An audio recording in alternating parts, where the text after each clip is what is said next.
Hello everyone. First of all, I want to start off by saying that I am very happy that I am now I'm part of the YouTube partnership. And what that means is I am able to make longer videos without having to worry about my time running out. So now I can relax making my videos. Okay.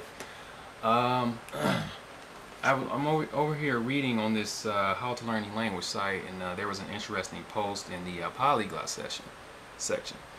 The guy, his name is Zeno Guy, and he has this question. He says, um, I've been going through these pages for several weeks now, and I am fascinated by the postings of some truly talented polyglots here. But all of the experiences ring of having been generated in isolation. One of the better language acquisition experiences I've had was learning Taiwanese with a very talented polyglot here in Taiwan.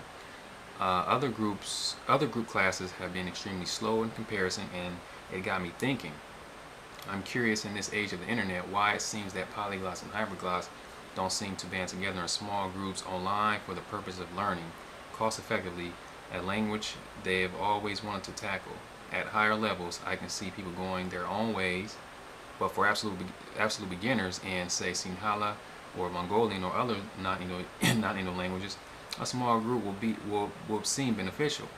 Does anyone know of any groups doing this, or are the majority of polyglots by nature just not joiners? That's a very interesting post you've made.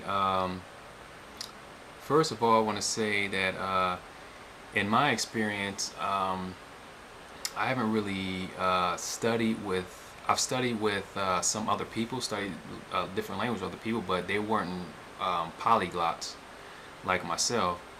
Um, wasn't for a very long time, but we worked with each other in a language at the beginning, and helped each other out on what was difficult to us. Um, Recently, I've just started. Well, I've been learning Tibetan off and on for about 6 months, and I have a guy by the name of Joe Barrett. He's on YouTube. He speaks like three or four languages or something like that. I guess I would consider him a polyglot. He's a very nice guy, and we started studying Tibetan together. I should say, he joined me in learning Tibetan. I've been studying Tibetan independently for a while, but he studied a little bit on his own a while back, and he said that he wanted to take it seriously. So I told him that since there aren't many people out there interested in learning Tibetan, we should come together and learn and study Tibetan. We've been doing that for the past few weeks. And I think it's very good to get together with other language learners, especially if the language is very small. Just like you said here, you said Sinhala or Mongolian. Those are actually Sinhala or Mongolian. Those are actually languages I study as well, and they're very hard to. The difficulty is trying to find people to practice with. So it will be definitely ideal to find other groups of people who are, polyglots, who are language enthusiasts, interested in these type of languages. And yeah, it will be high rewarding. And I agree with you. Once you get on a higher level, I guess you can just go your own ways. But as a beginner, it will be very beneficial to work with someone who's interested in that language as well. Um, yeah. The biggest the problem, we have a big problem though here. A lot of problem with known polyglots or hyperglots. A lot of them, if they're either arrogant, or they're arrogant and they think they're better than other people. Um, so they tend to not want to bond with other language learners, and I think that's a problem. I think that's something that should be solved. You know, when wanting to work with other people, you know. And I made a video recently talking about this, about being better than other people, and that's not the way to go. And you know I like working with other people, who enjoy learning languages as well. But that's how it is. We have a lot of jealous people. We have a lot of arrogant people. And I try to stay away from that. So I've been recently trying to find other people to learn languages with me. Languages like Tibetan, Tamil, and some other small languages like that. And it's very rare to find people who would do it. But I'm willing to work with others. I don't have a problem. You know, if I have more knowledge in that, if I have more knowledge in that language than the other person, I mean, that's okay, because I'm still learning at the same time. But I think it would be great to have, you know, experienced polyglots, hyperglots working together. I think it will be very, very rewarding. But unfortunately, it's not like that. Everyone, you have to have, see, pretty much you have to have a similar attitude, and everyone has different attitudes. you know um, and that's unfortunate because we could learn a lot together. So as I said before, if you guys, any of you guys want to learn some small languages, like Tagalog or Tibetan, Mongolian, just let me know, and I'll be willing to study with you, and we can plan, make a schedule on when we can meet and practice together. Because right now I meet with my friend Joe Barrett. Pretty much it's like every day we'll do it for like 2 hours or 3 hours, maybe like 9 to 12 or 9 to 11, just practicing Tibetan. And it's been very fun. We've learned a lot, and the progression is very fast. We don't have any native Tibetan speakers, but we're progressing quick. Because myself, I know how to learn languages, so I kind of try to use my methodology. I try to use my methodology while studying this Tibetan with him. So we enjoy working. We enjoy working with each other. If I mess up, if I have mistakes, that's fine. If he notice some mistakes I've made, he tell me. I'm happy with that because we're learning.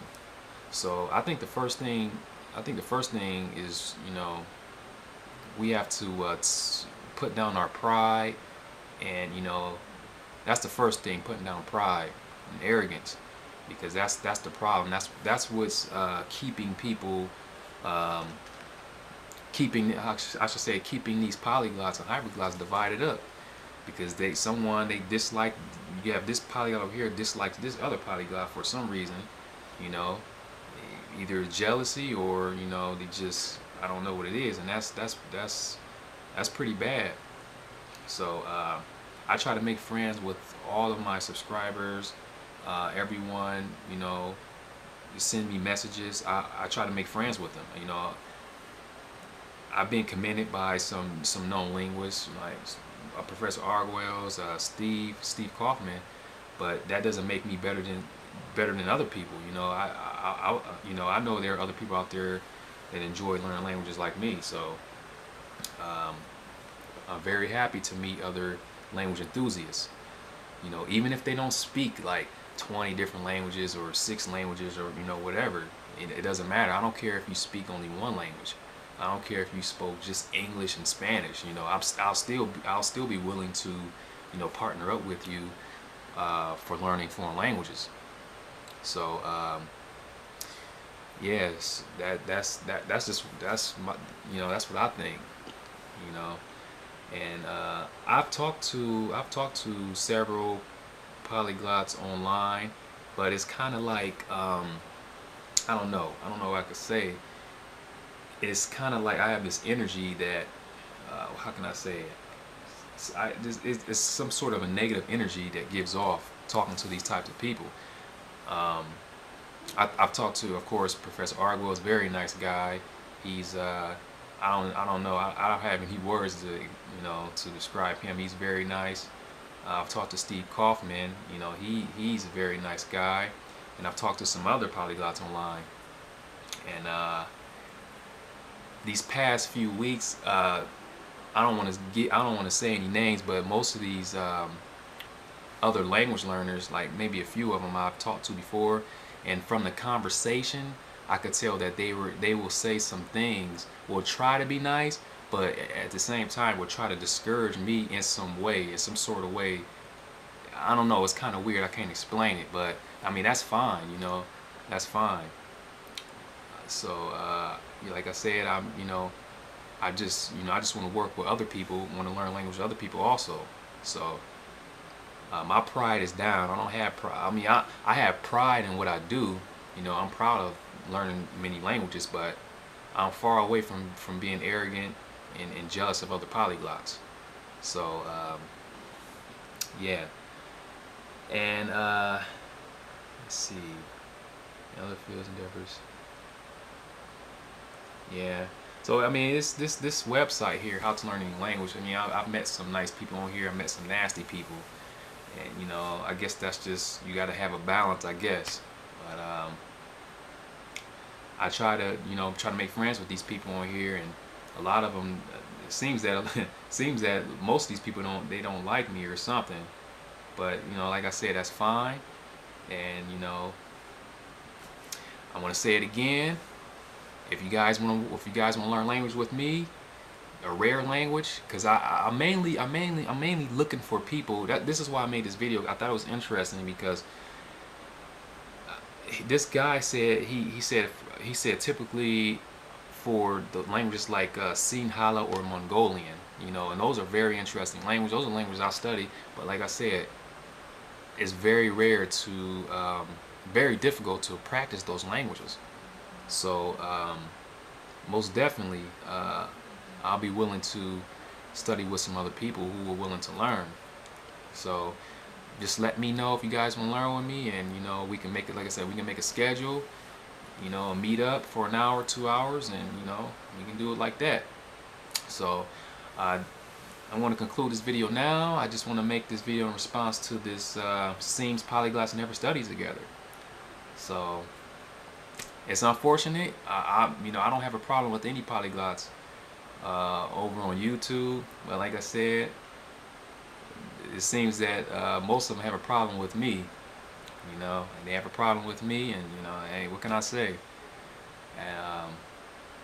Actually, yeah, another thing, before I started getting these, started being commended by, you know, Professor and, you know, a couple other known polyglots, I actually tried to contact these other polyglots on the internet like a long time ago. This is like when I first saw these videos on YouTube. I sent messages, friends requests, whatever, asked questions, and I didn't get any responses. And the funniest thing about it, I didn't start getting responses until I started becoming, you know, popular on YouTube, and I thought that was funny. So hey, like I said, arrogance, people think they're better than other people, and that's a bad thing. We have to put our pride down, and you know, put our pride down and be willing to work with others. So that's all I gotta say in this video, and tell me what you guys think. You guys agree with what I'm saying? Do you feel that, you know, polyglots should, you know, we should come together and, you know, form some groups online? Because I think it would be ideal. So tell me what you guys think, and thanks for viewing the video.